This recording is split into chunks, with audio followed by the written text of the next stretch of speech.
உலகெங்கும் நிறைந்திருக்கும் தமிழர்கள் அனைவருக்கும் எமது மனமார்ந்த வணக்கம். நான் உங்கள் ஜோதிடர் அந்தியூர் சுதாகர், பாரம்பரிய முறை ஜோதிட ஆராய்ச்சியாளர். விசுவாவிசு தமிழ் வருடம் பிறக்கக்கூடிய இந்த வருடத்தில் மகர ராசி அன்பர்களுக்கு எப்பேற்பட்ட பலன்கள் இந்த வருடம் அளிக்கப் போகுதுன்றதை இந்த காணொளியில் தெளிவாக விவரமாக நம்ம பார்க்கலாம். அனைவருக்கும் தமிழ் புத்தாண்டு நல்வாழ்த்துக்கள். இந்த வருடம் உங்களுக்கு வளமாக இருக்கும். ஏன்னா இந்த வருடம் பிறக்கும் போதே மேஷ லக்னத்தில் பிறக்கக்கூடிய இந்த வருடமாகப்பட்டது இந்த மகர ராசி அன்பர்களுக்கு இருக்கக்கூடிய கிரக பயிற்சிகள் ரொம்ப உறுதுணையாக இருக்குன்னு சொல்லலாம். எப்படின்னா, ஆல்ரெடி இந்த வருடம் பிறக்கிறதுக்கு முன்னாடியே சனி பயிற்சி ஆகி அந்த சனி பகவான் உங்களுக்கு உகுந்த அந்த 3ஆம் பாவத்தில் இருக்கார். 3ஆம் வீடுன்றது மீனம். உங்களுக்கு 3இல் சனி இருக்குது உகுந்தது. ஏன்னா ஒரு ஜாதகத்திலே 3, 6, 11 சனி இருந்தாலே பலம் பெற்ற ஜாதகம் நம்ம சொல்லிடுவோம். இந்த ராகு அதே போல தான். ஏன்னா சனியினுடைய நெகட்டிவ், அதாவது அந்த சனியுடைய டோட்டல் வைப்ரேஷன் அப்படியே ராகுக்கு இருக்கும். அப்போது இவர்கள் இந்த இடத்துல இருந்தாலே மிகுதியான பலம் கிடைக்குது. அப்போது ஒரு கோட்சாரத்தில் 3ஆம் வீட்டில் சனி இருந்தால் அதை விட வேறு என்ன வேணும்? அப்போ இந்த வருடம் முழுவதும் சனி பகவான் அதே இடத்துல தானே இருக்க போகிறார். இது ஒரு புறம். மறுபுறத்தில் குரு பெயர்ச்சியும் ராகு கேது பெயர்ச்சியும் உண்டாகுது. 3ஆம் வீட்டில் இருக்கக்கூடிய ராகு 2ஆம் வீட்டிற்கு வரார். அப்போது இங்கே ஒரு பக்கம் குரு 6ஆம் வீட்டுக்கு மறையிறாரே, இதனால் நமக்கு ஏதாவது பிரச்சனை இருக்கான்ற குழப்பம் உங்களுக்குள்ளே இருக்கும். ஏன்னா ஆல்ரெடி 7.5 சனியினால் கடந்த 7.5 வருஷத்தில் நீங்கள் பட்ட பாடு கொஞ்சமல்ல நஞ்சமல்ல. அது சொல்லி யாருக்கும் புரிய வைக்க முடியாது. அது அடைஞ்சவங்களுக்கு தான் தெரியும் அதனுடைய வலி வேதனை என்னன்ட்டு. வாழ்க்கையில் எல்லாரும் நல்லது செய்து நல்ல பேர் எடுப்பாங்க. நீங்கள் நல்லது செஞ்சு பாவின்ற பட்டத்தை கட்டிட்டு நிற்கக்கூடிய நிலைமைக்கு ஆளாயிட்டீங்க. மற்றவங்களை நம்பி இன்றைக்கி வாங்காத கடனுக்கு வட்டியை கட்டக்கூடிய நிலைமைக்கு ஆளாயிட்டீங்க. ஓப்பனாக சொல்லணும்னா, வைராக்கியத்துக்கும் நாணய நம்பிக்கைக்காக காப்பாற்றுறதுக்காக கஷ்டப்பட்டு எவ்வளவோ கடன்றது சும்மா எங்கேயோ ஆரம்பித்தது இன்றைக்கி எங்கேயோ போய் இன்றைக்கி வட்டிக்கு பணம் வாங்கி வட்டி கட்டுற அளவுக்கெல்லாம் நிலைமை போய் இன்றைக்கி இது எப்படி சரி செய்ய முடியுமான்ற அளவுக்கெல்லாம் குழப்பத்துக்கு ஆளாயிட்டீங்க. உங்களுக்கு எதிரில் நின்று பேச தகுதி இல்லாதவங்க கூட உங்களை விமர்சனம் பண்ணக்கூடிய ஒரு சூழல். அப்போ இது எல்லாத்தையும் கடந்து வந்த இந்த 7.5 சனியினுடைய தாக்கம் ஒரு புறம் இருந்தாலும், இப்போது இந்த வருடத்தோட இந்த கடந்த வருடம் முடிஞ்சு இப்போ இந்த வருடம் தொடங்கிய இந்த வருடம் உங்களுக்கு எப்படி இருக்க போகுதுன்றது ஒரு எதிர்பார்ப்பு. ஏன்னா நீங்கள் பட்ட கஷ்டம் வேறு யார் பட்டிருந்தாலும் இந்நேரம் அவ்வளோதான் லைஃப்னு முடிஞ்சு போயிடுச்சுன்னு சொல்லிட்டு உட்காந்துருப்பாங்க. ஆனால் எந்த அளவுக்கு அடி வாங்கி பாதிக்கப்பட்டு பலமான ரீதியில் மன உளைச்சல் அடைஞ்சிங்களோ அந்த அளவு உங்களுக்கு வைராக்கியம் அதிகமாகி இன்றைக்கி சாதிக்கணுன்ற லட்சியத்தோடு நிற்கிறீங்க. அது சரராசியாகப்பட்ட மகர ராசி என்பவர்களுக்கு மட்டுமே பொருந்தும். அப்படி உங்கள் முடிவு ஒன்று எடுத்துட்டிங்கன்னா அந்த முடிவில் எப்பவும் மாற்றம் இருக்காது. அந்த முடிவில் ஸ்ட்ராங்காக நிற்பீங்க, போல்டாக பேசுவீங்க. யாராக இருந்தாலும், அது எப்பேற்பட்ட ஆளாக இருந்தாலும் அந்த இடத்துல தெளிவான பதிலும் உங்களுடைய பேச்சும் என்றைக்குமே பின்னோக்கி போகாது, முன்னோக்கி தான் வரும். அப்பேற்பட்ட மகர ராசி அன்பர்கள் ஒரு செகண்ட் ஆடி போய் நிற்கக்கூடிய அளவுக்கு பிரச்சனைகளை கடந்து வந்தவங்களுக்கு இப்போது இந்த வருடத்தில் குறிப்பாக சனிப்பயிற்சி பெரிய லெவலில் உங்களை டாப்பில் கொண்டு போகக்கூடிய அருமையான கால அமைவுகள் இது இருக்க போகுது. அதுலேயும் குறிப்பாக சொல்லணுன்னா, உங்களுடைய தொழில் ரீதியில் இணைங்கப்பட்ட பாதிப்புகளை சக்ஸஸ்ஃபுல் அடையிறதுக்குண்டான வழிகாட்டியாகவும் பலமான ரீதியில் நின்று வெற்றிக்குரிய இடம், சக்ஸஸ்ஃபுல்லுக்குரிய இடம் அந்த 3ஆம் பாவம். அப்போது தொழிலில் பெரிய லெவலில் சக்ஸஸ் அடைய போகிறீங்க, வளர்ச்சி அடைய போகிறீங்க, பெரிய இலக்கை உண்டாக்க போகிறீங்க. ஏன்னா பட்ட கடனை தீர்க்கணும்னா 6ஆம் இடம் பலவீனம் அடையணும். உங்களுக்கு 6ஆம் இடம் அப்படின்னு பார்த்தீங்கன்னா, உங்களுக்கு கரெக்டாக பார்த்தீங்கன்னா மிதுனம். இந்த மிதுனத்தில் ஏதாவது ஒரு பார்வை விழணும், ஏதாவது ஒரு கிரகம் போய் நிற்கணும். அப்போது உங்களுடைய ராசிக்கு இப்போ மிதுனத்தில் பார்த்தீங்கன்னா 5இல் இருந்த குரு 6ஆம் வீட்டுக்கு போகிறார். அந்தணன் தனித்து நின்றால் நின்ற இடம் பால்னு சொல்லுவாங்க. அந்த மாதிரி 6ஆம் வீட்டில் நிற்கக்கூடிய இந்த கிரகத்தினால, இந்த குரு பகவானால் 100% அங்கே இருக்கக்கூடிய கடன் சுமைகள் தீரக்கூடிய வாய்ப்புகள் உங்களுக்கு பிறக்கப் போகுது, வழிகள் திறக்கப் போகுது. அதில் எந்த மாற்றமும் இல்லை. அடுத்தது ஆரோக்கிய ரீதியில் இருக்கக்கூடிய சிக்கல்களும் நீங்க போகுது. ஆரோக்கியத்தில் ரொம்ப நாளாக உங்களுக்கு தீராத சில பிரச்சனைகளோடு வந்திருப்பீங்க. கடந்த 7.5 வருஷமாக நடந்த இந்த 7.5 சனியினால் தூக்கம் சரியாக தூங்க முடியாமல், சரியான சாப்பாடு சாப்பிட முடியாமல், பல யோசனைகள், பல சிந்தனைகள், படுத்தா தூக்கம் இல்லை, பல யோசனைகள்ன்ற மாதிரியான குழப்பத்தில் வந்து அவங்களுக்கு ஆரோக்கிய ரீதியில் குறிப்பாக சொல்லணுன்னா நரம்பு, ஜவ்வு ப்ளஸ் போன் சம்மந்தப்பட்ட பிரச்சனைகளை கடந்து வந்துட்டீங்க. அந்த பிரச்சனைகள் ரொம்ப நாளாக தீரலை. இது வந்து நம்மளுடைய வேலையவே செய்ய விடாத அளவுக்கு நமக்கு பாதிப்புகள், குறிப்பாக பெண்களுக்கு இந்த பெயின் கிட்டத்தட்ட சிலருக்கு பேக் டிஸ்க், இடுப்பு, முட்டி வரைக்குமே பாதிச்சிருக்கும். சிலருக்கு கால் பாதம் வரைக்குமே ப்ராப்ளம் கொடுத்துருக்கும்.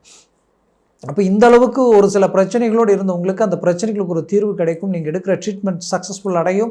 சிலருக்கு எதுவுமே செய்யாமல் ஆட்டோமேட்டிக்காகவே ரிலீஃப் ஆகக்கூடிய வாய்ப்புகள் உருவாகும். கவலைகள் வேண்டியதில்லை. அது மட்டுமல்ல, உங்களது முயற்சிகள் சக்ஸஸ்ஃபுல் அடையும். நீங்கள் ரொம்ப நாளாக தீர்க்க முடியல நினைக்கிற பிரச்சனையை தீர்த்துருவீங்க.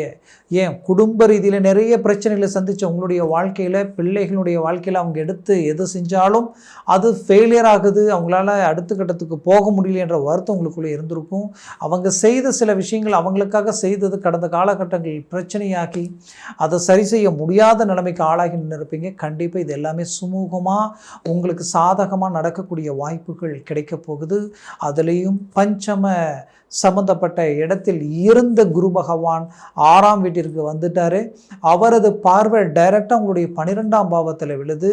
கண்டிப்பாக குடும்பத்தில் தனுசு ராசி இந்த குரு பார்வை விழுறதுனால மகர ராசி அன்பர்களுக்கு வெளிநாடு வாய்ப்புகள் போகக்கூடிய வாய்ப்புகள் உண்டாகும். நீங்கள் பெற்ற பிள்ளைகளுக்கு அதற்குரிய முயற்சிகள் இருந்தால் அது சக்ஸஸ்ஃபுல் அளிக்கும். அதில் எந்த மாற்றமும் இல்லை. அதே சமயம் பார்த்தீங்கன்னா, பிள்ளைகள் எடுத்த முடிவுகளில் இருந்து மீண்டும் உங்களுடன் கைகோத்து நிற்கக்கூடிய வாய்ப்புகள் உங்களுக்கு கிடைக்க போகுது. ஒரு குடும்பத்தில் இருந்த ஒரு அண்டர்ஸ்டாண்டிங் உடைச்சி குடும்பத்துக்குள்ளேயே சில பிரிவுகள் உருவாயிடுச்சிங்க. எக்ஸாம்பிள், ஒரே வீட்டில் இருக்கக்கூடிய கணவன் மனைவி முகத்தை பார்த்து பேச முடியாத அளவுக்கெல்லாம் கூட சங்கடத்தோட, கோபத்தோட, ஏதோ ஒரு விரதியோடு இருக்கக்கூடிய நிலைமை. இதற்கு ஒரு விடிவு காலம் பிறக்குமா அப்படின்னு நினச்சிங்கன்னா கண்டிப்பாக அதற்குரிய தீர்வுகளும் கிடைக்கும், விடிவு காலம் பிறக்கும். அதற்குரிய வழிகள் உங்களுக்கு உண்டாக போகுது. அதற்கு காரணம், ஒரு புறம் வந்து இந்த குரு பார்வை சரியாக படக்கூடிய இடம் பார்த்தீங்கன்னா உங்களுடைய 2ஆம் பாவத்தில், அதாவது வந்து பார்த்திங்கன்னா உங்களுடைய ராசியினுடைய 2ஆம் பாவமாகப்பட்ட கும்பத்தில் குரு பார்வை 9ஆம் வீடாக விழுது. அப்போ குடும்பத்தில் இருக்கக்கூடிய பிரச்சனைகள் நீங்கும். உங்களுடைய கொடுத்த வாக்கை காப்பாற்றிடுவீங்க. அதே நேரத்தில் அந்த இடம் தனம் செல்வாக்குக்குரிய ஒரு இடம். அப்போ தனம் செல்வாக்கு பெருகும். வளர்ச்சிக்குரிய பாதையில் அடியெடுத்து வைக்கிறீங்க. வேலையில் ப்ரமோஷனுக்குரிய வாய்ப்புகள் கிடைக்கக்கூடிய வாய்ப்புகள் உண்டாகும். ரொம்ப நாளாக குடும்பத்தை விட்டு ரொம்ப தூரமாக நான் வேலை செஞ்சுட்டு இருந்தேன் நினைக்கிறவங்களுக்கும், குடும்பத்தை விட்டு பிரிஞ்சு வேலை செய்யக்கூடிய நிலைமையில் இருக்கக்கூடியவங்களுக்கும் மீண்டும் அருகாமையில் வந்து வேலை செய்து குடும்பத்தில் வீடு கட்டக்கூடிய வாய்ப்பும் பூமி வாங்கக்கூடிய அமைப்புகளையும் உருவாக்கக்கூடிய ஒரு சூழல் உங்களுக்கு அமைய போகுது. முயற்சிகள் ஸ்ட்ராங் பண்ணுங்க. ஒரு நல்ல ரிசல்ட் அடையக்கூடிய வாய்ப்புகள் உண்டாகிடும். சொந்தம் பந்தம் எல்லாம் உங்களை கண்டு வியப்படைகிற அளவுக்கு உங்களுடைய வளர்ச்சி பெருகக்கூடிய நிலைகள் இந்த இடத்துல உண்டாக போகுது. ஆக மகர ராசி அன்பர்களுக்கு தனக்கு பிடிச்சவங்க தன்னை விட்டு விலகி போகக்கூடிய நிலைமைகள் எல்லாம் கடந்த காலகட்டங்களில் சந்திச்சிருப்பீங்க. பிரிந்தவர்கள் ஒன்றிணையக்கூடிய காலமாக இருக்கும் இது. ஏன் நான் இதை இவ்வளோ ஸ்ட்ராங்காக சொல்கிறேன்னா, உங்களுடைய அஷ்டமஸ்தானத்தில் இருக்கக்கூடிய குரு பார்வை 12ஆம் பாவத்தில் விழுது. அப்போ கண்டிப்பாக 12ஆம் பாவம் பலம் பெறும். 12ஆம் பாவம் பலம் பெற்றாலே மோட்சஸ்தானங்கள், சில விஷயங்களுக்கு முடிவுகள் கிடைச்சிடும், சில விஷயங்களுக்கு தீர்வுகள் கிடைச்சிடும். திருமணத்திற்குரிய முயற்சி எடுத்து ஃபெயிலியர் ஆகியிருக்கும் 7.5 சனியினால் நிறைய அவமானங்கள், இதுதான் பொண்ணு, இதுதான் மாப்பிள்ளன்ட்டு எல்லாம் கூடி வந்து கடைசி நேரத்தில் ரிஜெக்ட் ஆகி அவமானங்களை சந்திக்கக்கூடிய நிலைகள். அப்போ அது எல்லாத்துக்கும் பதிலடி கொடுக்குற அளவுக்கு அருமையான வாய்ப்புகள் இந்த நேரத்தில் உண்டாகி குடும்பத்தில் சுபகாரியங்கள் நடக்கும். ரொம்ப நாளாக கல்யாணமாகி காரணமே இல்லாமல் கொஞ்ச நாள்லேயே டைவர்ஸ் ஆகிடுச்சிங்க. டைவர்ஸ் ஆகிற அளவுக்கு போயிட்டுருக்கு அப்படின்ற மாதிரியான பிரச்சனைகள் சரியாகி ஒன்றிணையக்கூடிய வாய்ப்புகள் பிறக்கும். டைவர்ஸே ஆகிடுச்சு, மறுமணத்திற்கு நான் முயற்சி எடுத்துக்கிட்டு இருக்கேன், வழிகள் பிறக்குமா நினச்சேன்னா கண்டிப்பாக கிடைக்கும். மூவ் பண்ணுங்க, அதற்குரிய வாய்ப்புகளும் உங்களுக்கு உண்டாகும். இதில் குறிப்பாக சொல்லணும்னா, உங்களுடைய லக்ன பாவத்திற்கு உங்களுடைய ராசிக்கும் ஒரு சில தொடர்புகள் இருக்குது. எப்படின்னா, உங்கள் லக்னத்திற்கு நடக்கிற திசாபுதிகள் ரொம்ப அவசியம். அதே நேரத்தில் இந்த கிரகங்கள் எத்தனை பரல்கள் அந்த ஜாதகத்தில் இருக்குன்றது அவசியம். இதில் ஏதாவது டவுன் ஆச்சுன்னா டோட்டலாக டவுன் ஆகிடுது. இதில் நல்ல ஒரு 7 பரலில் இருந்துட்டா பெரிய லெவலில் டாப் பொசிஷனில் சக்ஸஸ்ஃபுல் அடையக்கூடிய வாய்ப்புகள் உங்களுக்கு கிடைச்சிடும், சாதிச்சு காட்டிடுவீங்க. அதனால் உங்கள் ஜனன ஜாதகம் ரொம்ப அவசியம். ஒருவேளை எக்ஸாம்பிள் இப்போ உங்களுடைய லக்னம் உங்களுடைய ராசி மகர ராசின்னு வைங்க. ஒருவேளை உங்களுடைய லக்னம் உங்களுக்கு தனுஷு லக்னமாக அமைஞ்சிடுச்சுன்னு வச்சுக்கிங்க, 100% குடும்பத்தில் அமைதியாக இருந்திருக்காது. எவ்வளோ சம்பாரிச்சாலும் ஒத்தரவும் மிச்சம் வைக்க முடியாது.